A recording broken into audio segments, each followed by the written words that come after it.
Hola, soy Cristian Saltiel y esto es Hematología en Gotas.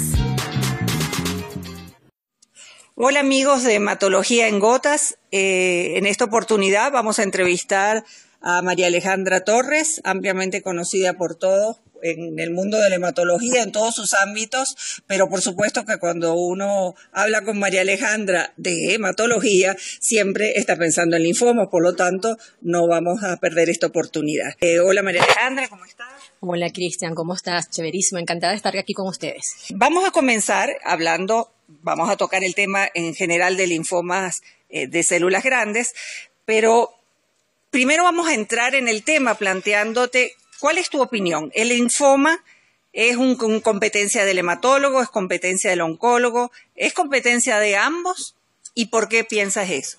Fíjate, yo pienso que definitivamente en nuestro ámbito el linfoma es competencia del hematólogo porque es una enfermedad que tiene su punto de partida en una célula linfoide, hematopoyética o de la sangre y por supuesto la persona con mayor y mejor entrenamiento en ese sentido es el hematólogo. La dificultad estriba en que en algunos escenarios mundiales la hematología y la oncología van de la mano como una sola especialidad y eso hace un poco el híbrido de que hematoncología y oncología lo vea eventualmente un mismo médico. Sin embargo, el que hace hematoncología afuera en general es hematoncólogo igual. ¿Por qué? Porque además es de un espectro amplísimo con muchísimas de cambios muy rápidos y repentinos y la persona que se dedica a eso tiene que dedicarse a eso porque si no, no tiene chance de tener el conocimiento de los demás tumores, además del hematopoyético. Entonces, definitivamente mi respuesta rotunda es, en el ámbito nuestro es del hematólogo y no del oncólogo, en otros ámbitos es del hematoncólogo, el tipo que hizo hematoncología pero se dedica a la hematología. Muy bien, y entrando ya en el tema del linfoma no Hodgkin, de difuso de células grandes, vamos a hablar un poco del diagnóstico. La punción por aguja fina o la biopsia tomando una parte del ganglio como abordaje diagnóstico. ¿Cómo piensas tú que debemos manejar eso? Porque muchas veces nos llegan con el cuento de que entonces le punzamos el ganglio y dio un linfoma y ahí lo tienes para que lo trates. ¿Cuál es la posición que debe tomar el hematólogo? Fíjate. Cuando uno está sospechando un linfoproliferativo, la punción es prohibitiva, absolutamente prohibitiva. La punción tiene sentido en un ganglio cuando tú estás pensando lesión metastásica, estás pensando en tumor sólido y que no forma parte del complejo de un ganglio y eventualmente está de escopeta pun, que una punción citológica te diga esto es una mama en un ganglio. Pero en un linfoma el problema es que el diagnóstico está en la arquitectura del ganglio, no en la célula por ella misma.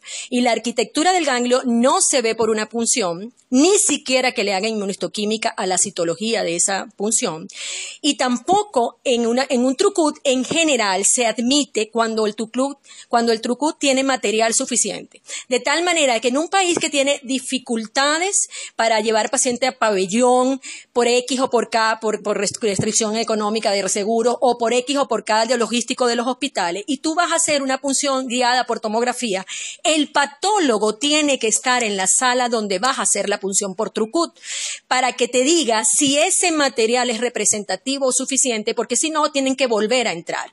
La mejor opción diagnóstica de un linfoma siempre va a ser la obtención del ganglio en su mayor dimensión posible. Muchas veces a veces hacemos un ganglio, cuña de un ganglio. Aun cuando estamos abriendo, hacemos cuña de un ganglio. Pero la muestra es, por supuesto, mucho más representativa que un TruCut. Lo ideal sería el ganglio, que generalmente, además, se pica en dos. Una parte del ganglio va para hacer citología y la otra parte para otros estudios moleculares. Así se hace internacionalmente, ¿de acuerdo? O sea, debe ser el ganglio en su completo. Y cuando estudiamos no solamente la parte morfológica, a un laboratorio de referencia o un patólogo o patóloga de referencia, la inmunohistoquímica, que lamentablemente terminamos viendo que es como que la gente está esperando en la inmunohistoquímica para que le diga si eso es un cáncer de mama, un linfoma, un melanoma, cualquier cosa. Pareciera que ahora ya no podemos diagnosticar nada por morfología. Mi pregunta va en, cuando tú tienes la inmunohistoquímica, obtuviste la clasificación precisa de ese linfoma, ¿pero eso te va a orientar algo para el diagnóstico en un linfoma difuso de células grandes? Mira, fíjate, la primera cosa importante es que, como bien lo dices, cuando yo tengo una sospecha de un linfoproliferativo y ahora mandatorio en el 100% de los casos, hacerle inmunohistoquímica, yo debo planificar la inmunohistoquímica con un hematopatólogo, ¿de acuerdo? Para que el paciente no pierda dinero en una lectura de inmunohistoquímica que la hace una persona patóloga y tiempo no entrenada. Por supuesto. Entonces, la segunda cosa es, el panel de patología, de hemopatología, es más amplio y dirigido para difuso que lo que hace un patólogo general en un hospital o en una clínica. Simplemente por términos de costo y volumen del número de cosas que recibe que gasten esos reactivos. Entonces, ellas tienen un panel más completo. Y la tercera cosa, en difuso de células grandes, hoy en día realmente hay 2 ejercicios importantes de histopatológicos que hacer. El primero, la inmunistoquímica, me tiene que definir si el paciente es un difuso centrogerminal o es un difuso de células B no activadas o no centrogerminal, porque eso no solamente me define pronóstico, sino probablemente inducción terapéutica, ¿de acuerdo? Y la segunda cosa es, en el marco el clínico y el patólogo deben definir si aún siendo centrogerminal o de células B no activadas, el paciente debe ir a estudios mutacionales por FISH o estudios mutacionales moleculares. No es una decisión del patólogo estrictamente, y te explico cortamente por qué. Porque si yo tengo que los difusos de células grandes mutados tienen 2 tipos, de los mutados y los que sobreexpresan elementos de mal pronóstico. Ambos, los sobreexpresores y los mutados, tienen un pronóstico peor que un difuso de células grandes normal. Ahora, ¿a quién llevo? ¿El Estado tiene que pagar todos esos estudios a todos los difusos? No. El clínico define quién es el paciente que va, porque es el paciente que tiene una presentación muy avanzada, con una o más zonas extraganglionares, con una LDH que supera 2 desviaciones estándar en un muy corto tiempo y con un Ki-1 muy alto. Ese paciente, uno dice, es un centrogerminal, pero ojo, la mayoría de los mutados son centrogerminales y la minoría son de células B no activadas. Entonces yo tengo que saber a qué centro germinal voy a exigir hacerle estudios mutacionales. Entonces fíjate que es bien complejo la anatomía patológica y la responsabilidad terapéutica de pronóstico con ese paciente. Y justamente ahí va la siguiente pregunta, es el tratamiento de primera línea, es R-CHOP, ¿ok? Pero aparte de las variaciones para primera línea que pudiéramos hacer, no solamente pensando en las diferencias de grupos etarios, obviamente, sino esto que tú nos has planteado, va a hacer que variemos nuestra acercamiento terapéutico de primera línea en ese difuso dependiendo de todos esos resultados. Fíjate, lo que sabemos nosotros hasta ahora es que un paciente que tiene demostración de célula B no activada por rearreglos moleculares, no estrictamente por inmunohistoquímica, es un paciente que no va bien con R-CHOP. Eso es lo que sabemos. Pero no sabemos cuál es el esquema que va mejor para él. Lo que ha hecho el mundo científico es utilizar un esquema de tercera generación que se llama Daepoch con rituximab y ha ido un poquito mejor que R-CHOP 21. Aquel que utilizamos para los pacientes VIH positivos. Exactamente, ese mismo, y es el esquema que se usa hoy en día como primera línea para mediastino, primarios de mediastino. Pero que ese sea el esquema, probablemente no, Cris, probablemente el esquema va a requerir una combinación de un nuevo agente molecular del tipo ibrutinib o tipo anti-BCL2 venetoclax con el rituximab, con el CHOP21 y a lo mejor es mejor inclusive que R-Poch.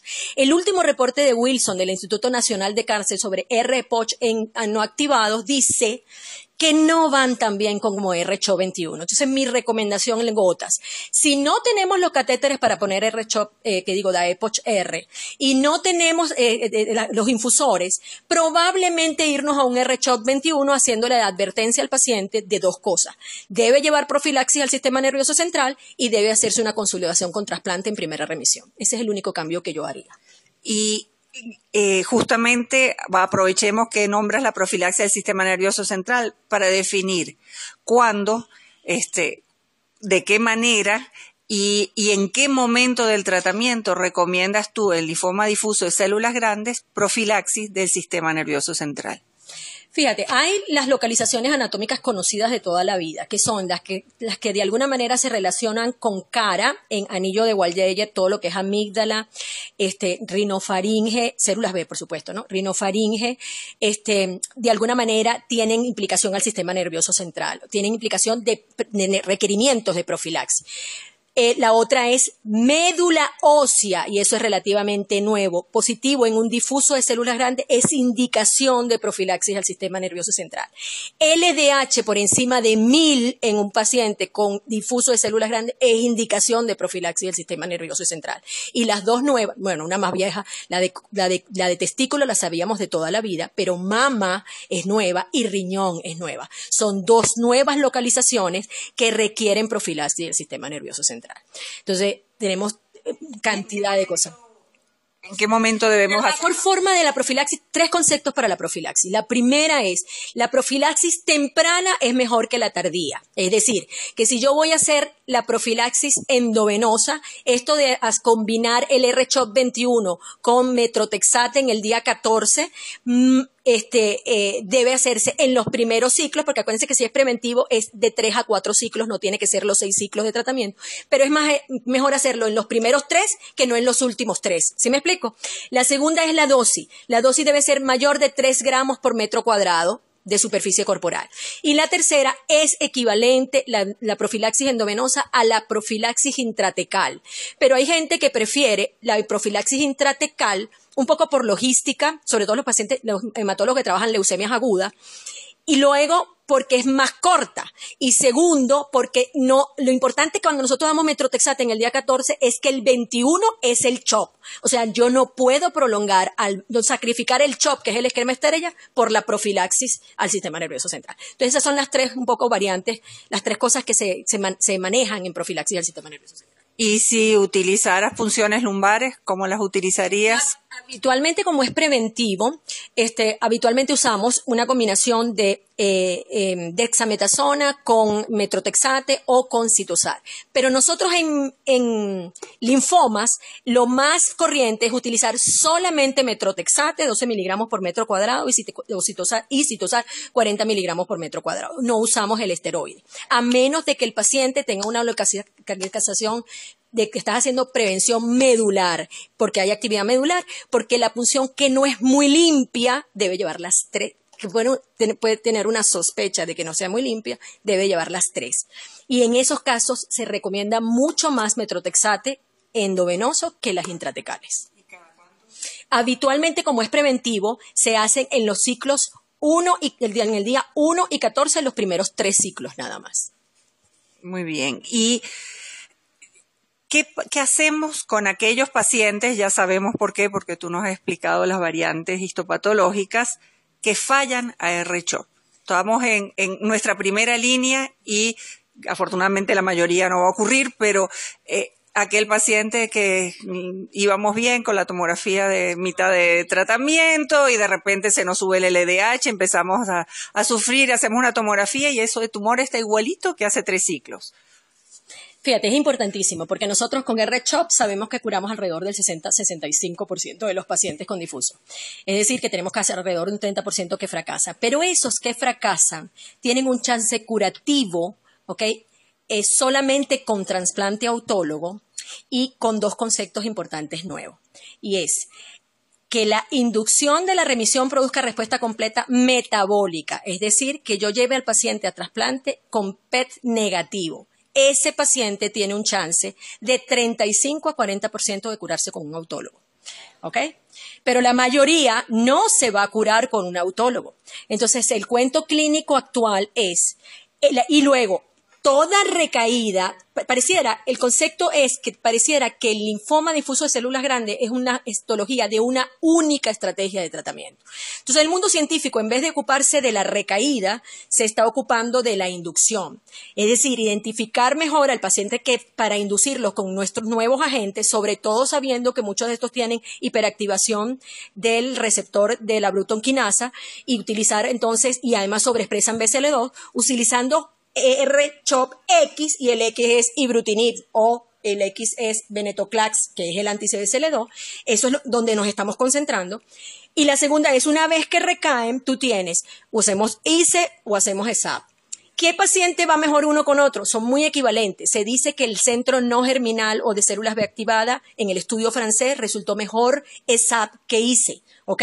Pero el estudio no estuvo diseñado para saber si eso era así. Es una consecuencia de estudios posteriores de cohortes pequeñitas. Entonces no sabemos el poder estadístico de esto. Pero lo cierto es que si yo tengo uno de células B no activadas, probablemente le ponga DHAP o le ponga ESAP. En vez de ponerle ICE, trato de remitir objetivo, CT-PET negativo o respuesta metabólica completa, lo llevo a trasplante en primera remisión y aquí viene el segundo concepto. Estos pacientes de células B activadas cuyo potencial curativo es menor del 20%, aún con trasplante autólogo exitoso, deben ir probablemente a una estrategia de mantenimiento. ¿Y cuáles son las mejores drogas del mantenimiento? De nuevo, ibrutinib está experimental, de nuevo, venetoclax, que está experimental, pero lenalidomida es tremenda droga para el mantenimiento en estos pacientes y se porta básicamente bien en el que está trasplantado que tiene célula B activada. Es decir, que un estado tendría que discriminar que un centro germinal que va a trasplante no debe ir a la lenalidomida, debe ir el centro germinal, porque las vías de activación